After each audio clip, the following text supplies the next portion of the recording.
Nous, on se retrouve avec rien, là. On n'a plus de racines, j'ai plus d'école, ma maison est d'un trou. C'est un trou. Alors, un trou, tu peux pas dire c'était ici ma maison ou c'est pas ça, c'est un trou. Donc, tu peux juste dire quelque part dans le trou. Le couvent Saint-Maurice, c'est d'un coup. Lui, il servait la messe, il y avait une chapelle, il servait la messe au couvent Saint-Maurice. On n'a plus rien de ça. Ensuite, on s'en va dans le parc Johnson. Puis quand on s'en va dans le parc Johnson, quelques années plus tard, on redéménage encore une fois. Parce qu'il y a beaucoup de monde qui était découragé. Il y en a plusieurs qui étaient découragés vraiment. Les maisons déménagées en 72 et 73 ont été faites complètement pour rien. Complètement pour rien. Moi, je pense que les mines, ils ont voulu voir trop grand. Parce qu'il est grand, le trou, là, maintenant. Alors, à la fois, toute ma petite enfance a été vécue dans ce trou-là. Ça a coûté beaucoup de sous. Ouais.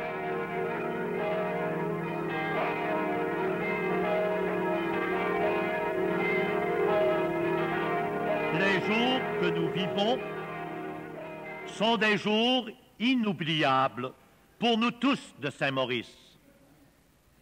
Mais n'oublions pas que depuis déjà quelques années, ces événements devenaient inévitables. Dans les années 50, il y avait la demande, il y a plusieurs raisons, mais entre autres, il y avait dans les années 50, la demande d'amiante était très forte. Et pour que les trois compagnies, Bell, Johnson et Asbestos Corporation, puissent continuer d'exploiter le minerai, il y avait besoin d'expansion. Alors, la seule façon pour aller faire de l'expansion, c'était de nous déplacer. Parce que les terrains...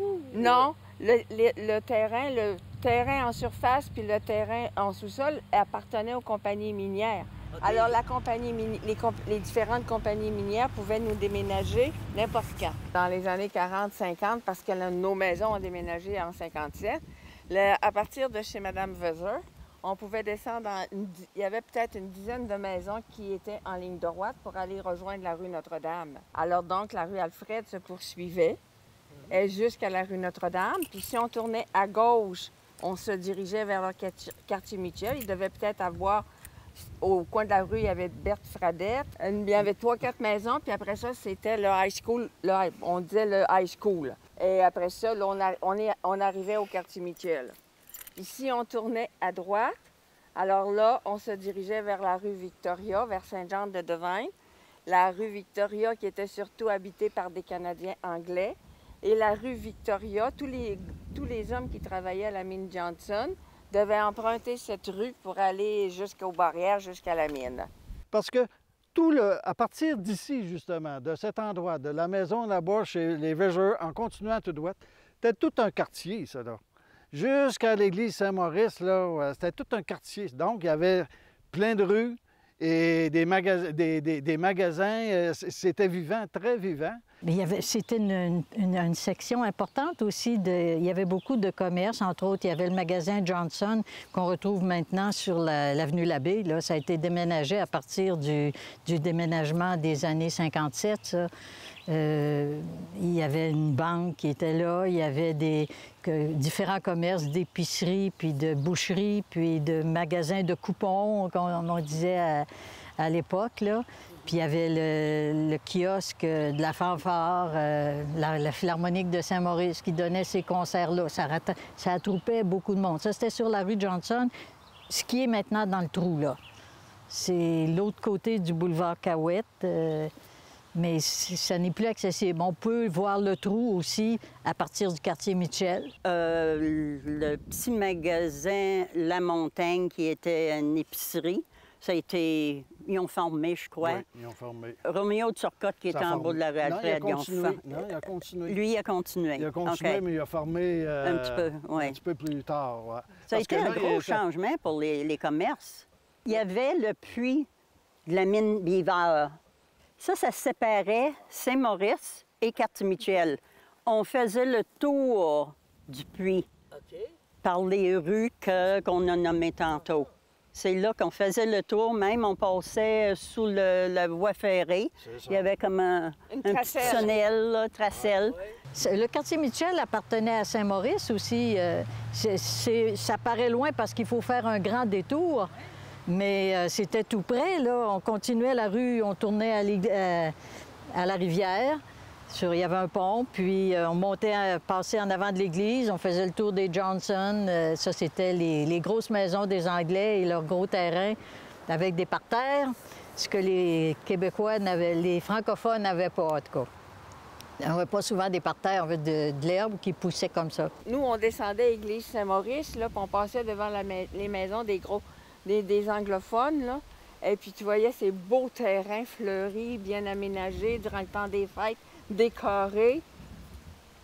Entretenu par les employés de la mine Johnson. Oui. Mais par la suite, là, quand ils ont coupé la rue Notre-Dame, quand ils ont coupé la rue Notre-Dame dans la côte qu'ils appelaient la côte à Bennett, c'est ça? Bennett. Quand ils ont coupé ça, bien là, ça a fait une séparation. Puis là, quand ils ont commencé à faire un déménagement, on va le dire comme tel, ils nous ont switché dans le parc Johnson, dans le nouveau parc. Quand ils ont fait le parc Johnson, que tout à coup, ils ont ouvert la rue Cahouette pour rejoindre Saint-Alphonse. Parce que de Saint-Maurice, on disait que c'était le premier village. Effectivement, on était éloignés, nous autres aussi, du centre-ville de Saint-Alphonse, la paroisse principale. Les gens de Saint-Alphonse agaçaient les gens de Saint-Maurice en disant ça, puis d'autres mots gentils aussi. On peut dire que c'était considéré comme la bourgade. La bourgade, c'est ça. On était des squaws. Oui, parce qu'on était isolés, on était un îlot, dans le fond. Alors, c'était dans le style d'un village, puis on pourrait dire village dans le sens qu'il y avait une démarcation locale, là, géographique, on va dire, entre Saint-Alphonse puis Saint-Maurice. Il y avait un bout où les mines s'étaient développées, la mine Bennett, la mine... voyons, le nom, c'est King qui avait de ce côté-là. En tout cas, c'est à cause des mines qu'il y avait une séparation qui s'était tracée entre ces deux villages-là, qui était Kingsville, finalement, qui était Thetford, mais développé à cause des mines. Et quand on regarde à droite et à gauche, il y avait la rue, on avait Johnson, après ça, on avait Falardeau, Gingras, Les Tourneaux et Robinson. Et il y avait un petit bout toujours de rue aussi, quand on prend la rue à gauche, mais qui n'allait pas nécessairement loin parce qu'il y avait, c'était un cap qu'il y avait là. Mais c'était des rues qui ne débouchaient pas parce qu'ici, en haut, là, il y avait une rangée de maisons, mais parfois, il y avait une deuxième maison derrière. Alors, ce qui faisait, disons que la rue Falardeau se prolongeait, que la rue Gingras se prolongeait, mais jusqu'à un cap. Et le cap donnait, l'autre côté de ce cap-là, c'était le parc Johnson, qui reprenait les mêmes noms de rues. Et puis, avec au bas du cap, la rue Sylvain, qui était le prolongement de la rue Sylvain qui existait déjà comme à ma droite, donc à l'ouest, là, ici.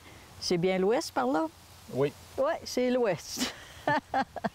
Et puis, donc c'est ça. La rue, ma maison qui était partie de la rue Johnson tantôt a abouti à la rue Gingras, dans le parc Johnson, en montant par la rue Robinson, lors du premier déménagement. Moi, c'est la deuxième partie de la maison, c'est-à-dire deuxième vie de la maison. Elle en aura une troisième, mais là, c'est la deuxième.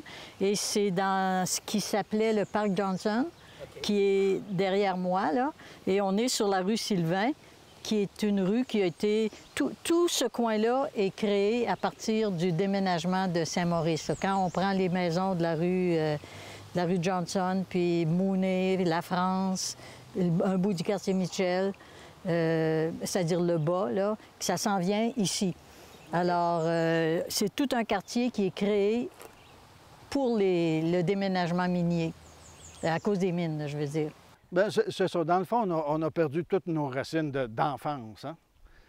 On ne peut pas retrouver rien, on ne peut pas retracer, on ne peut pas montrer ça à nos enfants. On n'a rien. Moi, ça vient un peu me chercher, parce que c'est ici que j'ai vu le jour. C'est ici que j'ai commencé ma vie. C'est ici qu'on faisait du vélo. J'ai passé le journal, on a travaillé à l'épicerie, on a tout fait. C'était notre coin, c'était notre petit coin. C'est ici qu'on a grandi, qu'on a un peu découvert la vie avec les amis, puis tout ça. Puis ça vient un peu ça vient me chercher dans tout ça. Oh, ça a été difficile. Parce qu'il y a eu toutes sortes de petites épreuves qu'on a vécues, mais tu étais désorienté. Les maisons n'étaient pas les mêmes, les voisins n'étaient pas les mêmes. C'est juste la famille Marois, hein? On était 4-5 Marois, oui. un à côté de l'autre. Oui, oui. On était habitués de vivre en famille, puis on jouait avec nos cousins, nos cousines, puis c'était très Il y familial. avait Philippe, Fernand. Damas. Oui, ça commençait par Puis Damas. en haut, il y en avait. Oui, les enfants restaient en haut. On était un clan, là. Il y avait plusieurs familles. Un clan en ville, un clan au chalet, parce qu'au chalet aussi, on était tous ensemble. Puis là, tout d'un coup, plus de voisins, plus de Non, famille. Ça a été tout difficile. ça, là, c'était tout séparé, là. Oh, oui. Et bon, ça fait... ça a été étrange. Tu sors dehors, tu parles à ton frère, tu parles... mais là, Fernand, là, il trouvait ça dur. Bien, c'est ça, C'était ennuyant. La famille était dispersée. Oui, oui. Les déménagements, là, les autres, ils ne s'occupaient pas des voisins. Si mon voisin, ça faisait 20 ans qu'il était à côté, là, il pouvait être placé à l'autre bout de la rue complètement. Là. On se retrouvait, comme ici, en face, là, il y avait M. et Mme Breton, qui étaient déjà des personnes un peu âgées. Ils ont trouvé ça difficile, eux autres, là, se retrouver avec des nouveaux voisins. Une autre chose importante, c'est que nos amis, moi, mes amis d'enfance, mes amis filles d'enfance, c'était des anglophones, des petites power. Et eux autres sont montés vers le quartier Mitchell, puis nous, on s'est venus par ici. Là, donc, il y avait une séparation. On ne se voyait plus. De toute façon, on n'allait pas à la même école. Elles allaient à l'école anglophone qui était près du quartier Mitchell. Puis moi, j'allais à l'école modèle. Mais au moins, pendant les vacances, là, on était dans le même coin. On jouait ensemble, on faisait du vélo ensemble.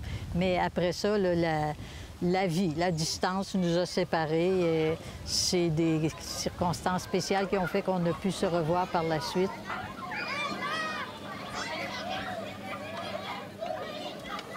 Dans mon cas, c'était moins... il y avait moins d'impact parce que je demeurais dans le milieu de la rue Alfred. On n'a pas été déménagés. Mes parents n'ont pas été déménagés. Alors, pour moi, c'était un changement, mais comme j'étais très jeune, c'était un changement, c'était une amélioration, mais je ne pouvais pas comprendre. Aujourd'hui, je comprends plus les gens qui ont été déménagés de la rue Alfred aller dans le nouveau Saint-Maurice qu'ils appelaient, là. Pour moi, à 10 ans, disons que le changement, c'était pas énorme.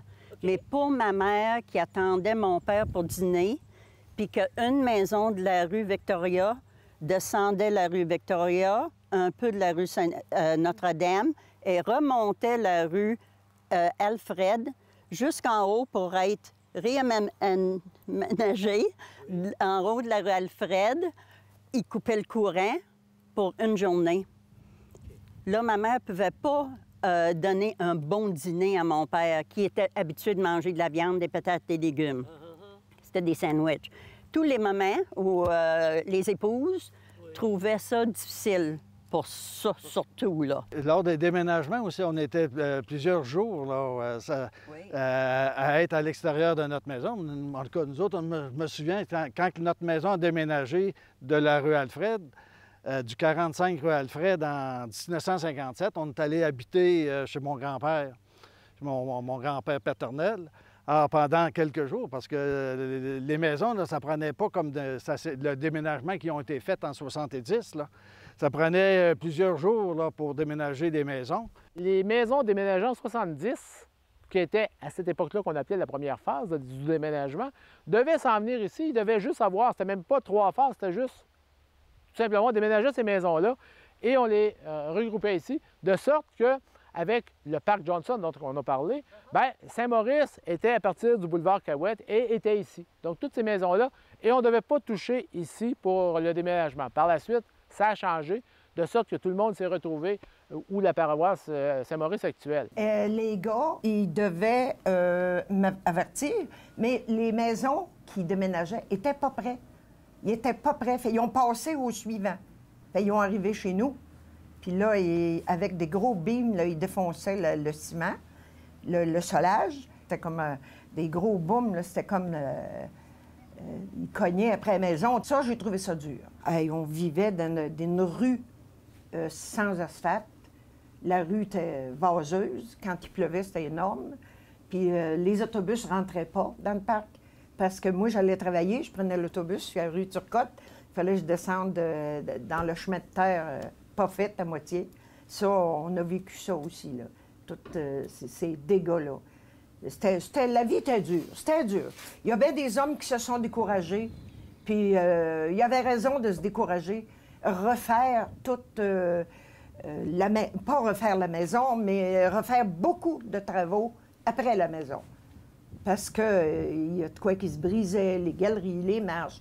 Puis les gars qui avaient toutes des maisons finies, bien là, ils recommençaient tout ça. Mais ça n'a pas arrivé à toutes les maisons, là. Non, OK. Mais Non. moi, c'est ça qu'on a vécu. Les 3 compagnies minières avaient formé une compagnie qui s'appelait la Relocation. Et j'ai pas l'impression que les familles qui ont été déménagées ont été perdants sur le plan matériel. Je dirais de 70-75 au moins. Les gens ont profité de ça pour rénover la maison. Bien, il y a eu beaucoup de travaux, là, papa. L'avantage, c'est qu'il y avait un sous-sol neuf, là. Il y avait un beau solage neuf. C'était comme à air ouverte. C'était pas des rallonges, là. Non, non. Puis ça y avait pris un an, mais il avait tout refait le sous-sol, là. Oui. Il avait oui. tout fini le sous-sol. C'était un gros plus parce qu'on n'avait pas ça dans l'autre maison, là. Puis il y en a, lui, il n'était pas tellement vieux, mais ceux qui étaient plus vieux, là, Ouais, les autres, c'est plus difficile. Graduellement, les maisons ont été déplacées. Vous tous, paroissiens, vous avez vu avec douleur le quartier Mitchell se détacher par la force des choses. Le plus, je vais dire triste, là, ou en tout cas, il reste un souvenir qui c'est ennuyeux, c'est plate, là, on va dire, c'est de ne pas avoir même pas le lieu. Moi, j'aurais aimé ça montrer à mon gars le lieu où je suis venu au monde, le lieu où j'ai joué, le lieu où j'ai grimpé d'un dompe. Qu'on s'amusait, le lieu où on se faisait des camps avec des branches de sapin dans le haut. Bon, le coin de plaisir. Oui, oui, oui. Ça ici, ça a été un coin de ma jeunesse, là, où on pédalait, puis qu'on appelait la côte du Brûlé, la côte Johnson. Et ici, en arrière, il y avait la station-service de la paroisse, qui était, à l'époque, c'était un BA, pour British American, je pense.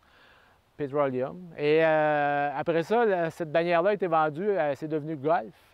Donc, ça avait changé de bannière. Et pourquoi c'était important? Parce qu'ici, on venait souvent mettre de l'essence avec mon père. Le garage appartenait à Sévère Saint-Cyr, qui est aujourd'hui décédé. Mais c'était... Et mon seul regret là-dedans, Mario, c'est de jamais avoir pu, parce que quand la paroisse a déménagé, j'avais 17 ans, donc j'avais pas de voiture. Mais j'aurais donc aimé avoir au moins une fois le plaisir de venir mettre de l'essence chez Sévère pour dire, voilà, c'est fait, je suis rendu, j'ai une voiture et je peux mettre de l'essence, mais c'est pas arrivé, malheureusement. Mais quand je passe ici, j'ai toujours un petit coin de nostalgie. Et un petit peu à côté, il y avait une maison, et par la suite, c'était le dépanneur Mercier, qui a appartenu auparavant à Armand Mercier, qui avait été vendu par la suite à son frère Josaphat. Et c'est là qu'on achetait toute la liqueur, le chocolat, tout ça. Et qu'on se tenait également, là, souvent en groupe, où on placotait, puis on faisait des discussions. Donc c'était un peu ici que la vie aussi se passait. Dimanche matin, on ne faisait pas de réparation, on vendait de l'essence, mais les gens s'installaient ici, assis devant la porte du garage ouverte, et on discutait. On faisait le procès d'à peu près toute la semaine qui venait de se passer. Il est très fort, le sentiment d'appartenance des gens de Saint-Maurice. Tu es de Saint-Maurice, c'est quelque chose de spécial et on se reconnaît plus facilement. Tu reconnais tes amis de Saint-Maurice, je reconnais les miens de Saint-Maurice, les gens, les amis de nos parents aussi, parce qu'on a grandi dans un milieu. Mais le sentiment d'appartenance est fort et moi, je l'explique par le fait qu'on a vécu quelque chose de très spécial, mais on l'a tous vécu, chacun à notre façon. Mais tout le monde a vécu une espèce de déchirement puis de réadaptation nécessaire. Parce que quand on a déménagé, nous autres, on est partis de la rue Alfred, on s'est en allé dans le parc Johnson. Entre-temps, le high school avait été démoli, reconstruit sur la rue Monet. Saint-Jean-de-Devine avait été démoli puis reconstruite sur la rue Alfred. coin Alfred et Monet. Mais nous autres, là, l'école modèle a été démolie. Après ça, le couvent Saint-Maurice, ce qu'on appelait le couvent Saint-Maurice, a été démoli. Mais antérieurement, ça avait été aussi le premier hôpital. Alors, de 1910 à 1929, ça avait été le premier hôpital. Ça a été démoli. Ensuite, on s'en va dans le parc Johnson. Puis quand on s'en va dans le parc Johnson, quelques années plus tard, on redéménage encore une fois. Okay. Alors, ça veut dire que moi, je suis allée à l'école modèle. J'ai perdu mon école. J'ai pas rien à montrer. Je m'en vais dans le parc Johnson. J'enseigne à l'école Diouville. Moi, l'école Diouville a été démolie. Je me retrouve encore vis-à-vis un vide. L'église Saint-Maurice a été démolie aussi, vis-à-vis un vide. On n'a pas de racines. Moi, c'était mon coin. C'était mon coin de pays, puis c'est mes racines. Puis moi, même s'il y avait des rivalités, ça ne me dérangeait pas. C'était mon coin, c'était chez nous. Ce qui m'a rendu le plus triste, c'est au moment où on a démoli l'église Saint-Maurice en 69. Parce que quand il y a eu la vente à l'Encan, et ça me faisait penser aux vendeurs du temple dans l'Évangile, parce que les gens, il y avait de la bière d'abord dans une église. C'est vrai que la lampe du sanctuaire n'était plus là, mais il y avait les encanteurs, il y avait de la bière, puis les gens passaient, sautaient d'un banc à l'autre, criaient, c'était le désordre. Moi, c'est cette vente-là, c'est ça. Et c'est ça qui m'a le plus fait mal. Et je n'aurais jamais dû aller là. Oui, ça, démolir l'église, bien, c'est qu'il y a un paquet de souvenirs dans une église. Hein? Les cérémonies importantes de passage de nos vies se sont réalisées là. Curieusement, je me suis mariée en 69 et on devait se marier à l'église Saint-Maurice, mais en juillet. Puis en juillet, il n'y avait plus d'église Saint-Maurice. Mais c'est des coupures drastiques. Dans mon histoire personnelle, mon père était l'organiste de la paroisse Saint-Maurice. Quand mon père est décédé, ma mère l'a remplacé parce qu'elle était également organiste. Alors, je me souviens, puis ça, c'est encore bien présent dans ma mémoire, la dernière fois où elle a joué l'orgue. OK. Oui. Mais tu sais qu'après, tu ne joueras plus là.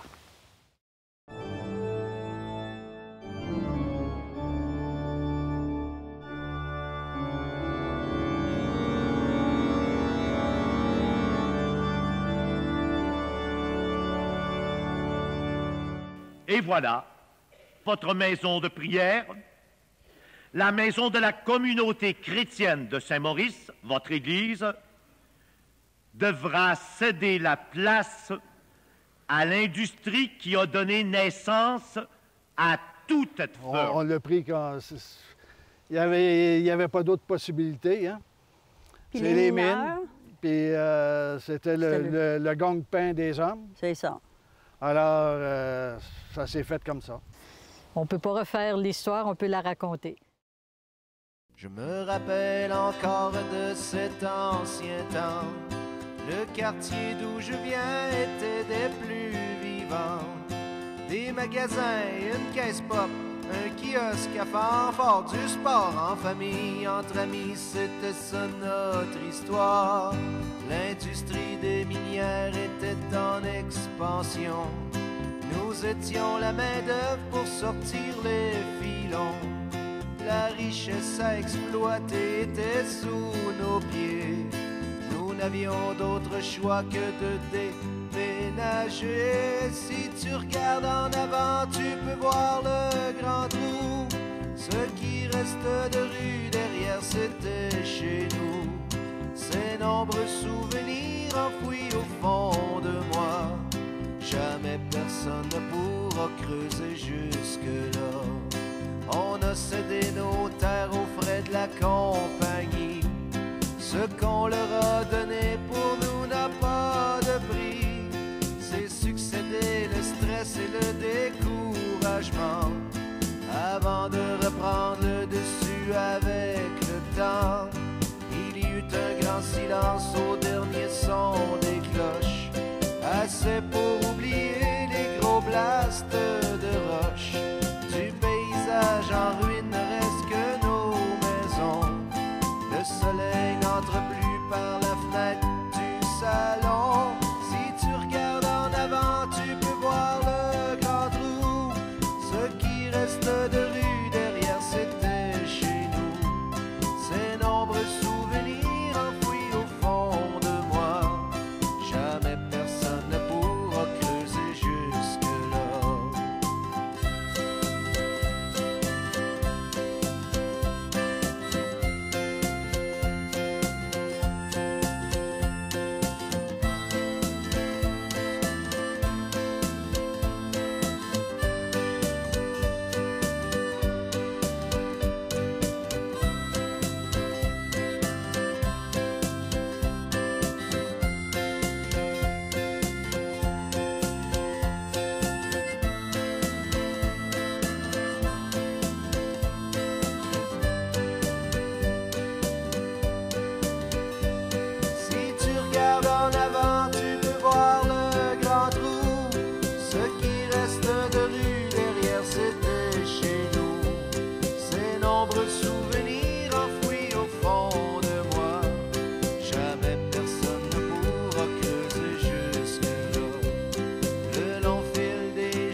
Je m'y retrouve la nuit, marchant sur le trottoir d'une époque effacée. Je serai à jamais résident du quartier.